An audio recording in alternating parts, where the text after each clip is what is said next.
Hello, everybody. Welcome back to Pacers Daily. I am your host, Hery Acosta. You can't win them all, sadly. Pacers do end up losing in seven. Congrats to the Thunder. Heck of a season for them. 68 wins in the regular season. Played amazing games in the postseason. Can't be too upset. Um, I'm gonna make this video a little different. I want to talk about all the topics that I've planned, and then I'm kind of just gonna talk. Um, I'm not gonna mention the injury right now. I'll save that for later. I'll talk about a lot of other stuff later. But for right now, some of the keys as to why we didn't win that game. We were outplayed, especially in that second half. Um, we had the lead after two quarters. We started off very hot. Obviously, some stuff happened, but just throughout the game, the Pacers could have won this game, but they didn't capitalize on mistakes. They made too many mistakes. They couldn't defend very well. OKC had a lot more chances to score than the Pacers did. It did not look like it looked very sloppy for Indiana. Carlisle wasn't kind of like plugging in the right players at times. We had some good bench play from McConnell and Mathurin. They both played really good, but Obi Toppin didn't show up. Neither did Shepard. Neesmith and Turner struggled massively. Um, but transitioning over to our shooting. The crazy thing about the shooting is we actually shot better than the Thunder did. Thunder only shot 40%. We shot 41. Thunder were awful from three. But the problem is they had way more shot attempts because of the next thing I'm about to talk about here in a few minutes. Um, we were just struggling. We had some players that were hitting good shots. Obviously, Mathurin was very efficient. So was McConnell. Siakam was decently efficient. Nemhard was playing pretty well. But outside of those, also Tyrese was very good before he went out. But Pacers just, it wasn't really a single game that they actually had a crazy shooting night. Game six was their best game. Everything was against them in game seven.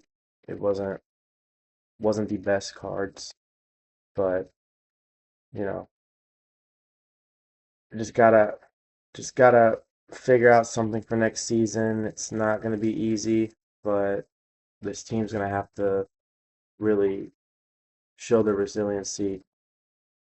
But this is the factor that lost us the game. It wasn't any of the other underlying factors. The fact that we had 23 turnovers to their 8.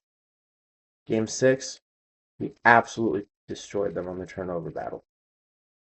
But remember, turnovers turn into extra possessions. So every time you turn the ball over, whether it's live or dead ball, the other team gets an extra shot attempt.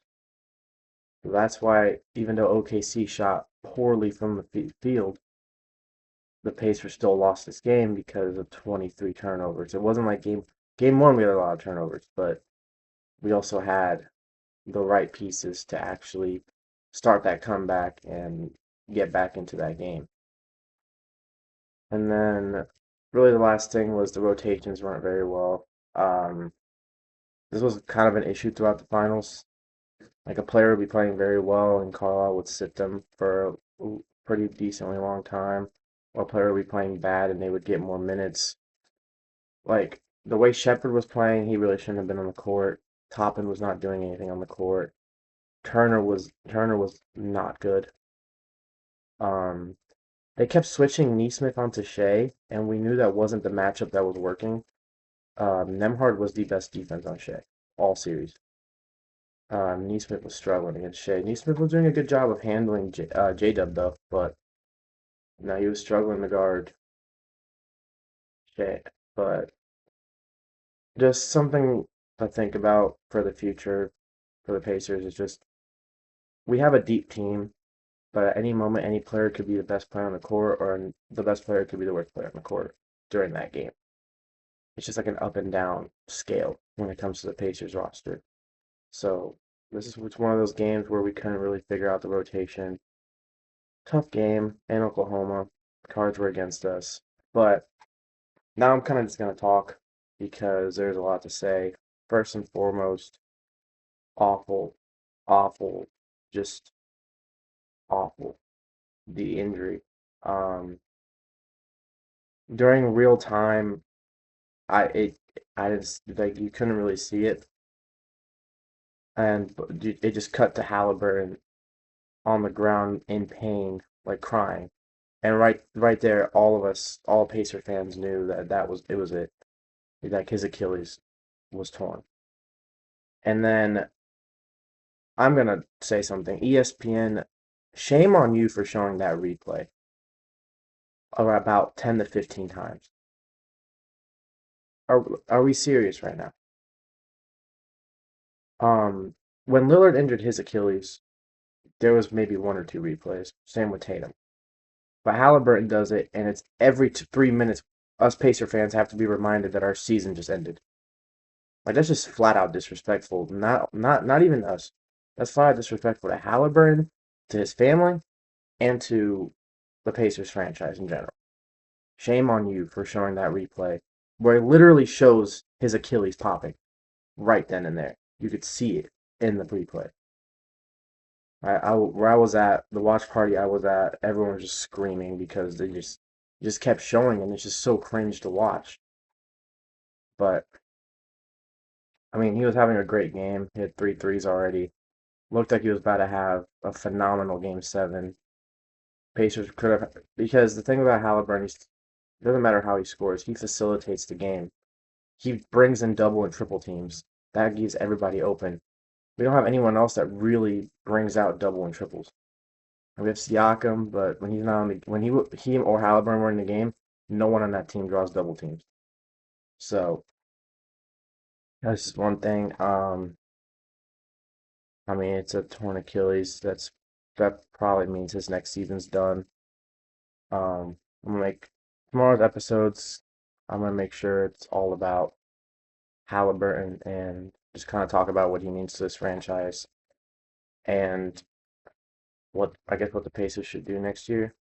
Um, I guess like a full diagnosis never really came out, but um, John Halliburton did confirm that it was his Achilles. When I mean, we saw it. It was definitely an Achilles injury. But he was on crutches after the game. Greeting his teammates, being there for everybody. That's just the kind of teammate he is. But I do want to congratulate this Pacers team. No one believed in us at all. Everyone had us out every single round. They just said, "Oh, they're gonna lose. They're gonna lose. They're gonna lose." We were one injury, a few turnovers away from actually winning a championship. We were one bad called game in Game 4 away from really winning a championship. But that's just stuff that we really can't control. The turnovers, yes, you can control, but the injuries and how the refs call the game. Also, I didn't fully agree with the way the refs called this game either. Um, don't get me wrong, there was some fouls, but it was more of them not calling stuff on Oklahoma, less than them calling stuff on us. Because yes, some some of the fouls that were called on us were absolutely fouls, and but there was one play where Casey Wallace is grabbing onto TJ McConnell's arm, and the rest just watching it happen. There was a bunch of plays where we would go up for a layup or something, and we get absolutely smacked. They go back down the court. We do less than what they did to us, and we get a foul called. So it's not necessarily that I'm not gonna be like, oh yeah, they wanted the OKC to win. Um, they didn't really need the rest to win this one, but it's just like more call the games fair because it's a two-sided game. Refs are supposed to be unbiased. It's a two-sided game. If you see a foul if you don't call the foul on one side, don't call it on the other. If you call a foul on one side, call it on the other. It's just as simple as that. If you see Siakam going for a layup and he gets fouled, and you don't call it when SGA gets breathed on. Like it's not you're not calling that fair. But enough of that. Props to the OKC. They are a good team, very young team that really looks like they could be a dynasty. They got a lot. Everybody's pretty much locked up for the next few years. But just it's sad because of how much work the Pacers really did put into this season into this franchise. Um, it was an excellent work from everybody, start to finish. But we'll be back.